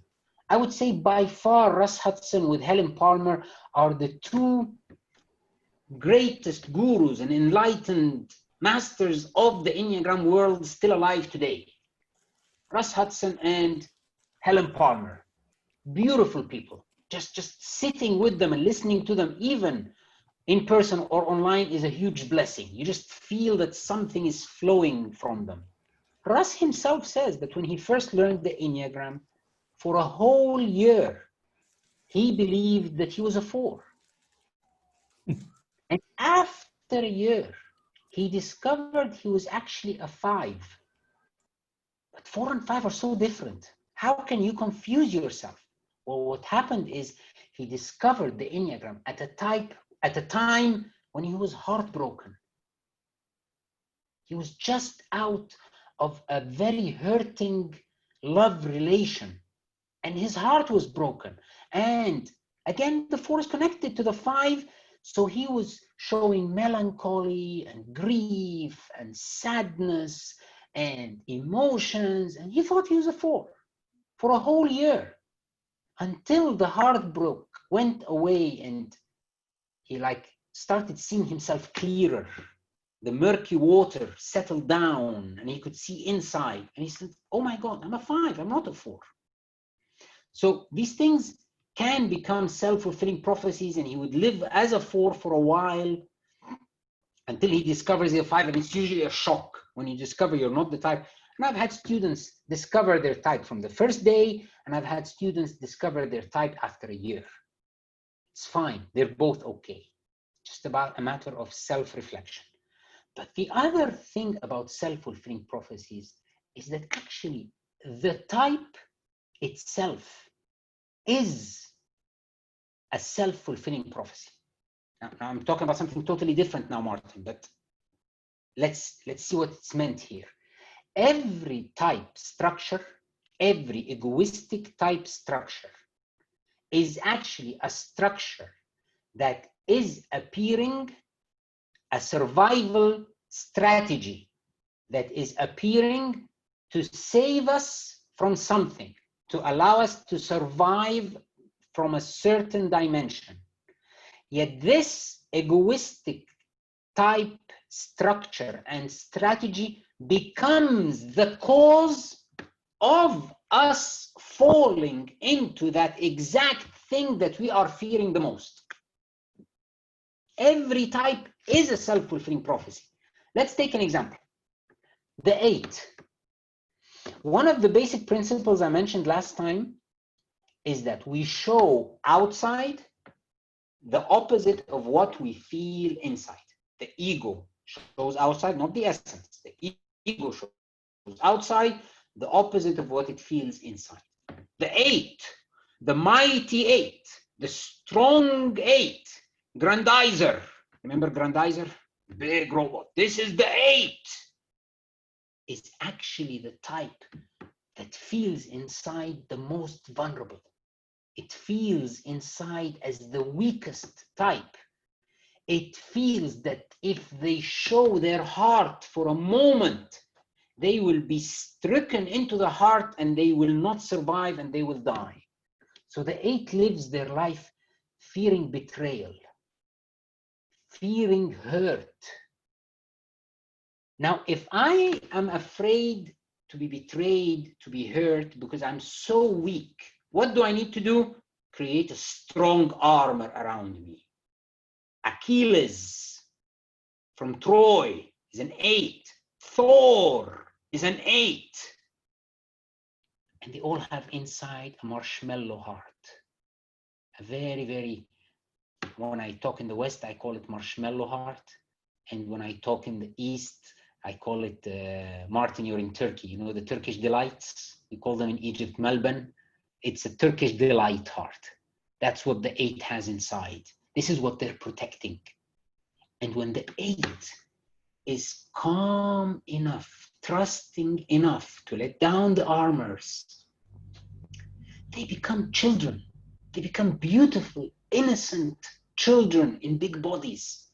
they become someone so loving and you love to be around them. But when they're in the armor defending themselves from being hurt, what do? They follow what we call the leaden rule. What is the leaden rule? The golden rule: do unto others what you want done to you, or don't do to others what you don't want done to you. The Enneagram talks about the platinum rule: do unto others what they want done for themselves, not what you want for yourself. This is an even greater way of expressing the golden rule. But the ego lives with the leaden rule. Lead, very cheap. Do unto others what you fear most being done to you. So the 8, out of fear of being hurt, becomes powerful and strong, and without realizing, they go around hurting those they love the most. And they go around creating grudges. Others have grudges against them, creating enemies, hurting the others and not understanding, what did I do? And when you create enemies, and when you create people with grudges, and when you hurt those around you, once your soft spot appears, what will the others do? So many of them will take it as a magnificent chance to hurt you back. And you fall into the exact thing that this whole structure was built to secure me from. I did all this not to be hurt, and now everyone wants to hurt me. The one doesn't want anyone to tell them they're wrong. They want to be right all the time. So what do they go around doing? The structure of the one, showing everyone that they are wrong. You are wrong, and you are wrong, and you are wrong, and you are wrong. So once the one does a mistake, everyone, look at you. You are also wrong. You can also do mistakes. And the one is like, oh my God, I want to die. This is the self-fulfilling prophecy. While when we evolve, it becomes the exact opposite. When the 8 becomes innocent, when the 8 opens their heart, when the 8 becomes like a child. I like to quiz my students and tell them, who is the most powerful creature on earth? The little infant. The little infant orders and the whole world responds. He opens his mouth and his mother comes running, his father and mother working day and night to feed him, to dress him. For what? He's just crying and screaming and wetting himself and breaking everything. Yet we all love him and serve him. No one can hurt an infant, even the infant of your enemy. If you saw the infant of your enemy about to fall from a window, you will instinctually run and save him from falling from the window. Everyone serves that innocent little baby. This is the most powerful person on earth. Not because they created power out of might. Their power comes out of innocence, out of being. And this is what the 8s become when they evolve, when they mature. They become these mighty, innocent babies. They become so beautiful, like little children, yet so mighty. They are heroes. They are powerful like a mountain, yet they're so innocent and blessed inside. So when on an egoistic side, the type is a self-fulfilling prophecy. I do something to save me from a certain type of survival threat, and I cause that survival threat to happen to me again and again and again. And every time it happens to me, as if I am saying, see, I told you. People want to hurt me, and I become an even mightier 8. I told you. People say I'm bad, and I become an even more fixated 1 on perfection. And I fall into a continuous self-fulfilling prophecy. It's a cycle. So that's why it's a very different context, these 2 ways of looking at the self-fulfilling prophecy. What are your thoughts on incompatible instincts? Woo! That's a huge topic, Martin. You can go into that. You can make a whole session for that. Let me go through the rest of the questions and see how much, because I'm actually running out. Can you say something about the Enneagram of holy ideas? Yes, of course. It's all about that. I'll go to these now. Each one of these is a session by itself. How do you see vertical growth and horizontal state stages impact the expression of types? Why do you think state stages have a bigger impact than growth stages? Whoa, okay. Martin, your questions are huge and they're lovely. This is where I would love to spend hours. Let me go on. Could we say that all types are in service of our primary type? Yes. Okay, so I'll answer this number 8. I'll go back to 5, 6, 7 together, but number 8. Yes, all the types are in service of the primary type. All the instincts are in service of the primary instinct, and the type is the strategy that is serving the instinct. So all the types, all our capacities inside us are serving the primary type, and the type is a strategy. And all the instincts are serving the primary instinct, and the instinct sets our values, our greatest needs. And the strategy of the dominant type serves the values and the greatest needs of the instinct. So again, it's a very, very brief map, needs a lot of unfolding. So that's why all our capacities serve our subtype, which is our instinctual variant of the type.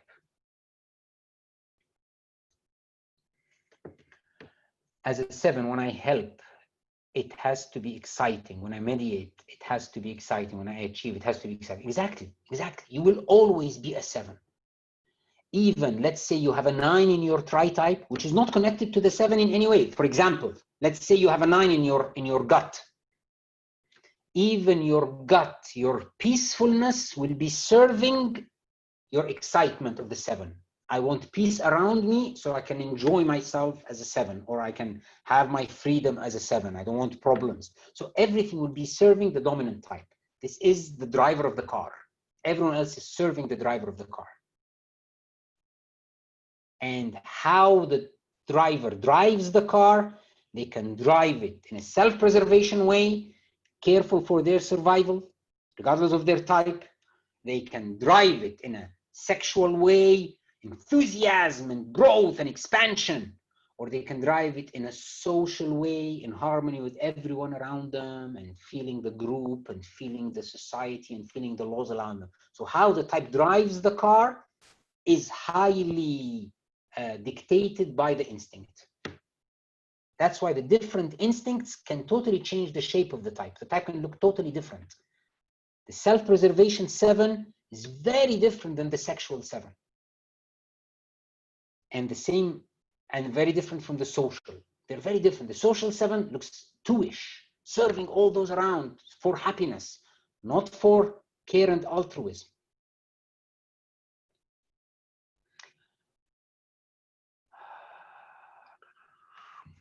Underlying shadow and fear that seems to drive me as a 7 is the fear of boredom and being unfulfilled. That is the passion of the 7. I'm in question 9 now, Martin. Life without excitement seems to be not worth living. Definitely, this is the passion. That can be exhausting, including for a partner. How do I deal with that? By garnishing resources and capacities from your resources of growth, by learning structure from the 1, by learning it's not seriousness, it's being firm from the 9, being grounded from the 8, sorry, being grounded and firm from the 8, structure from the 1, focus and going deep into whatever you're doing from the 5, and commitment and togetherness and following the dictates of being in a committed relationship from the 6. By learning from these 4, by allowing them to fill your heart, they will ease this gluttony for excitement that fills the heart of the 7. So this is the journey. This is an endless journey. And it transforms this gluttony into sobriety. And this enthusiasm and planning and seeking freedom and excitement that's jumping as popcorn in the head transforms into this holy wisdom and holy plan and understanding that I cannot bring the future here. I can only live today and allow the future to come by itself, because there is a holy plan. I start seeing the holy plan. Start allowing the holy wisdom. This is the holy ideas question you asked. So I'm like answering all of them together. So by healing the gluttony, the heart becomes sober. And when the heart becomes sober, the head realizes the holy plan. It's not that I start seeing or creating a holy plan. It's not like that. It's like the holy plan appears and there is holy wisdom in the universe. And if I can see the holy plan and the holy wisdom unfolding, I don't need to run into the future. I don't need to bring and grab the future here. I can just allow every day to unfold.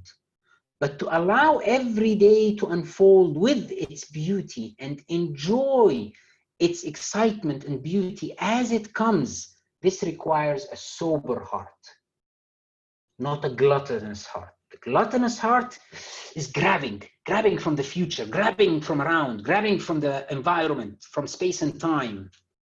The sober heart is relaxed and allowing the world to unfold. And this is the journey of the growth of the seven. Every type has its own journey like this. Which now can actually take me back to question number 7. Why do you think state stages have a bigger impact than growth stages? Of course, I would say here, bigger impact on what? I don't believe that the state stages have bigger impact than the growth stages. It depends on impact on what.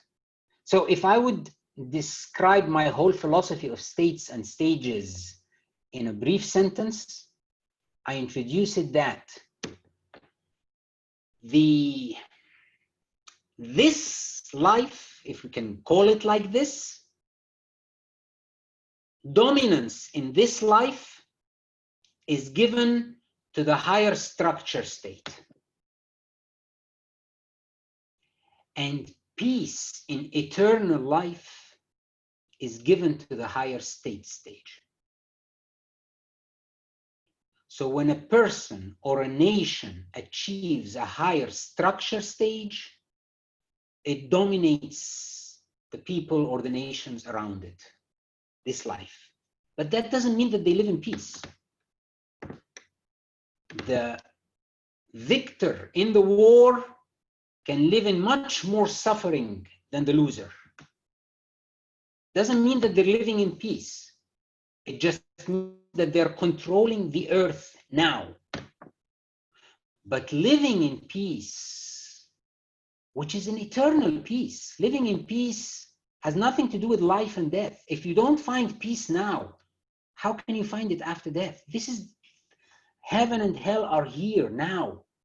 You live in hell now when you're not living in peace, and you live in heaven now when you're finding your virtue and your sobriety and your peace in your heart now. And this is what will remain. There is no time and space after death, or who knows what's after death. But for now, heaven and hell are the peace in your heart, how much peace you have in your heart. And that you don't attain from structure stages. You attain from state stages. So it's, again, which is more important depends on what you're looking at. Spiritual growth, definitely state stages, but structure stages create greater expansion. So it's both. That's why we have the Wilber lattice, Wilber-Combs lattice matrix, or the modified Sherbini lattice.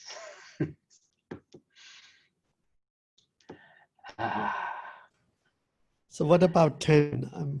I think that's came up quite a bit of questions. Number 10. We have number 10. Okay, so I'll check number 10. I'll try to attend to it, and then I will have to I will have to stop for now. We can have another session or as you wish, but I'm running out of battery. And if we make another session, I will start with your questions, Martin, to give it all the power and the concentration. But let's go to number 10. How are the types created in the first place? Wow, your questions, Martin, each one of them is a huge thing by itself. Lovely. Is it nature, genetic predispositions, brain development, including pruning, experience, expectant, or is it nurture, such as skill development, trauma? What do we know about this? Okay. Taking me into the realm of philosophy again. Have to talk about my philosophy about this.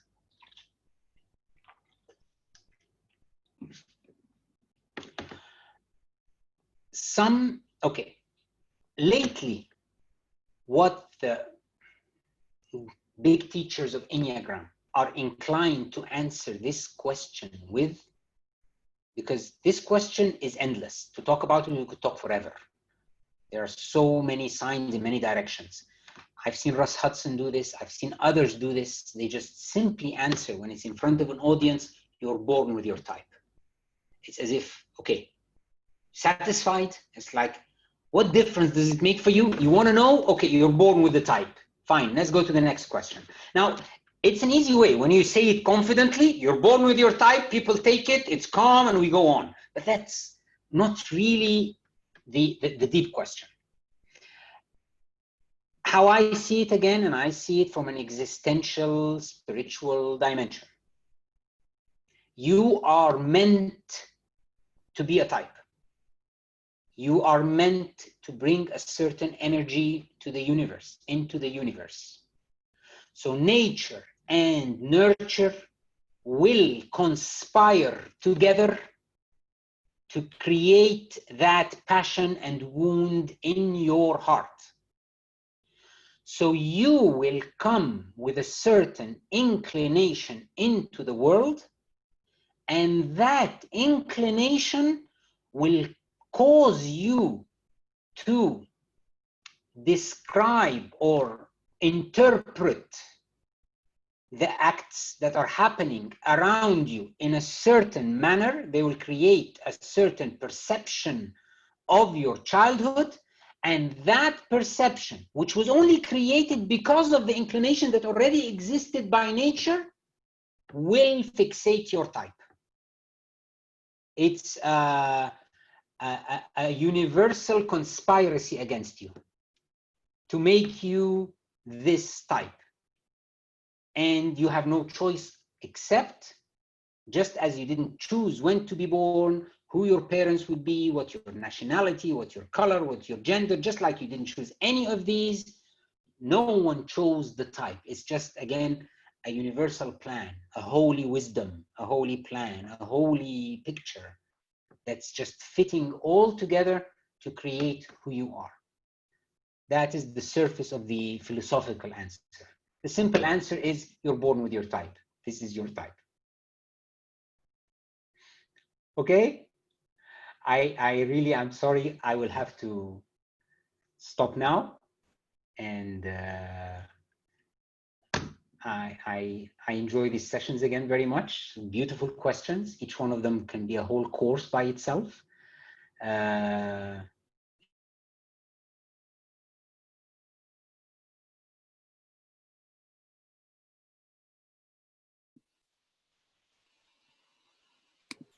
I muted you by accident. Yeah.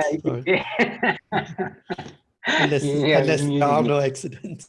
Sorry. Yeah.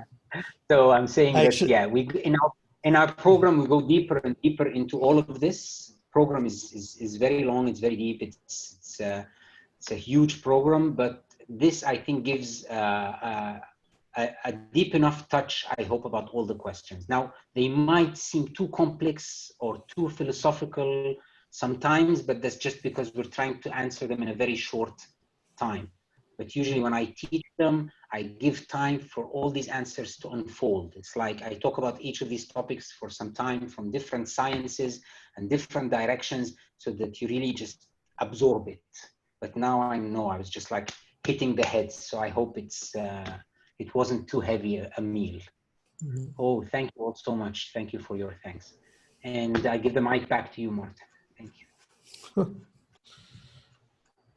I think we just unmute everyone and give you a big round of applause. And thank you. See if this worked.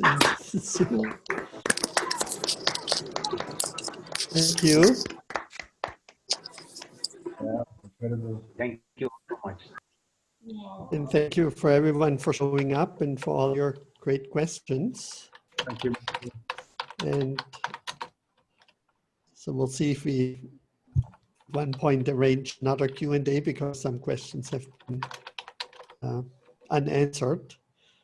And I'm just very impressed with your knowledge, Khaled, and with your passion for this subject and for the complexity that you're opening up to us, how this becomes its own integral model in a way. Yeah, so it's very, very helpful.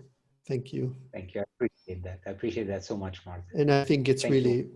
super vital to improve our love relationship, which of course I feel very passionate about. And it creates the hunger in me to invite someone into my life to explore and share this with. But we cannot force this, so I'm just open and curious. And I wish the same for everyone else who's single and longs, has the yearning in the heart to have a partner to explore this with.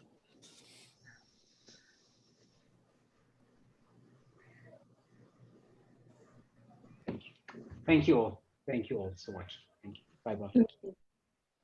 Bye. And see you in more sessions. Yes. And I see you all in the whatever next session you're going to join. And I really appreciate our community. And I know some of you don't know each other, but I have the honor and the pleasure and the joy to know you all. So that's really, really beautiful. Connected with the dream that maybe at one point after COVID, we can all meet in person. Yeah, we're waiting for the Turkey retreat, the relationship retreat, Martin. We're waiting for it. Yeah. Okay. Bye-bye. Stay safe, everyone. Bye. Thanks again, Khaled. Bye-bye. Bye-bye. Thank you so much. And we will share the link to the recording, which I'm stopping now.